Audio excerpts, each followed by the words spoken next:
On the evening of January 15th, Clayton Kershaw stepped into the public eye for the first time since announcing his retirement. Standing before the American media, he made an unexpected announcement that silenced the room. He officially confirmed that he would once again wear the Team USA uniform for the 2026 World Baseball Classic. At the same time, he immediately shut down the common speculation that this was just a ceremonial invitation to honor a legend. Kershaw spoke briefly.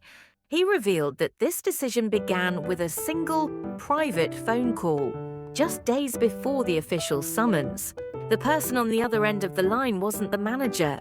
It was Aaron Judge. So what exactly did Judge say during that call? What words could possibly turn the heart of a retired pitcher back toward the mound? A single phone call from Judge. Clayton Kershaw's decision wasn't made on a whim. It all started with that one phone call a few days before the press conference. Before manager Mark DeRosa reached out officially, it was the captain of Team USA, Aaron Judge, who dialed Kershaw's number. Kershaw admitted he was surprised the moment he saw Judge's name on his screen. He was already retired, his major league career with the Dodgers finished. He certainly didn't expect to be part of any future game plans. Honestly, Kershaw began with a smile, when DeRosa called me later, I assumed he was asking me to join the coaching staff. He paused for a moment before continuing. But the real story actually began a few days before that. According to Kershaw, Judge went straight to the heart of the matter. There were no social pleasantries, nor was it the typical tone of a superstar. Paying respects to a legend, Judge was blunt, Kershaw explained. He told me, "Don't look at our lineup of stars and assume we are better than Japan." The threat named Shohei Ohtani. Through the phone, Judge spoke with a tone Kershaw had never heard within the team before. He talked about Shohei Ohtani, Kershaw said. And not just Ohtani, but Yoshinobu Yamamoto too. Judge said they have a power to elevate the hitters and pitchers around them in ways we can't even imagine. Judge wasn't being provocative, nor was he trying to hype up a rivalry. Instead, he sounded like he was calmly analyzing an imminent threat. He told Kershaw, if the US goes into the WBC thinking we'll win, just because we have stars, that is the fastest road to defeat. Kershaw continued. Judge emphasized that we cannot underestimate Japan and that Shohei Ohtani is at the very center of that. Furthermore, Judge made it clear why he was contacting Kershaw specifically. Will Smith and many other players are saying they want you here, Judge told him. It's not about fastball velocity anymore. It's because you understand how these games move.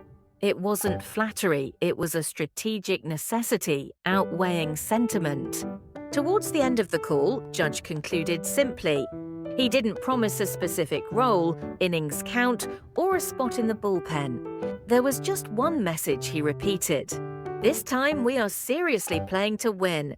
When recounting this part, Kershaw paused for a moment, letting the weight of those words settle in the room. The call itself wasn't long, but for him, it was enough to completely change his perspective on the 2026 WBC.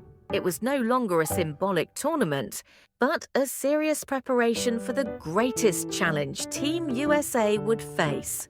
Kershaw's resolve. As he finished sharing the story of that phone call with Aaron Judge, a gentle calm returned to Clayton Kershaw's voice.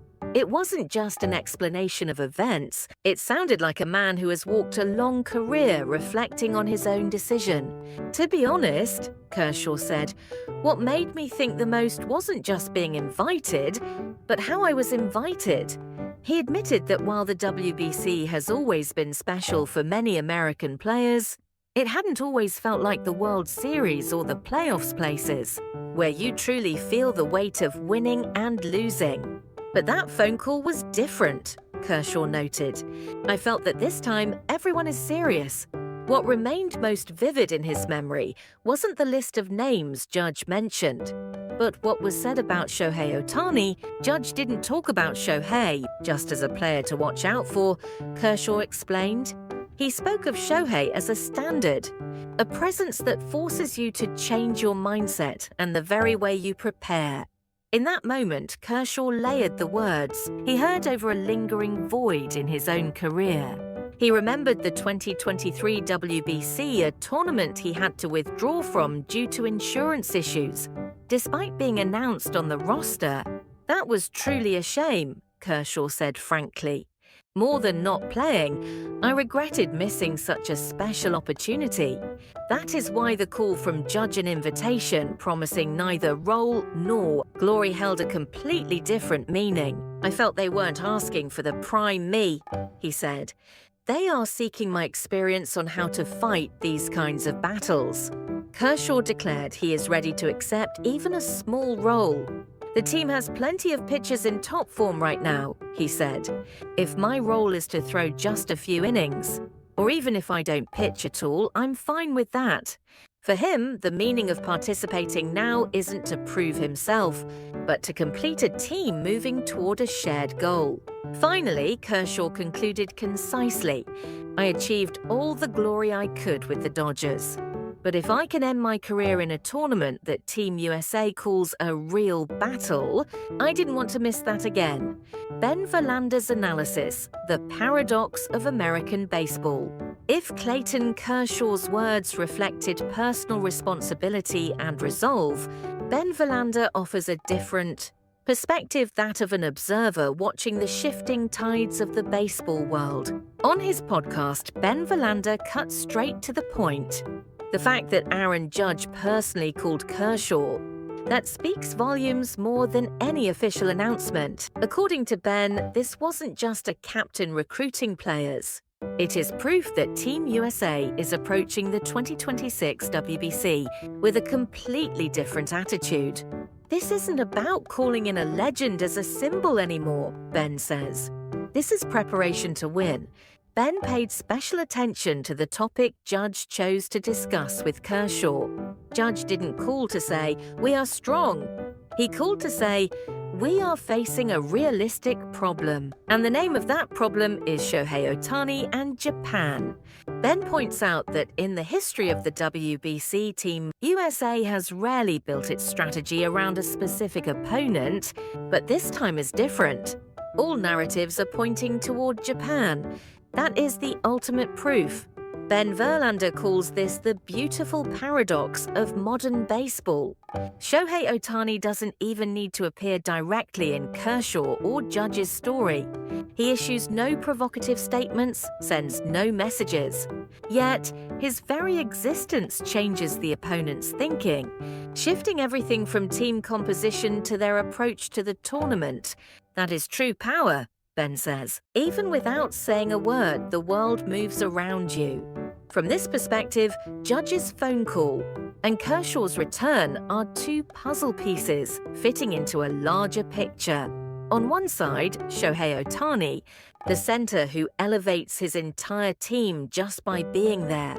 On the other, Aaron Judge, the leader trying to unite individual talents toward a single goal. Ben analyzes that these two values are now facing each other.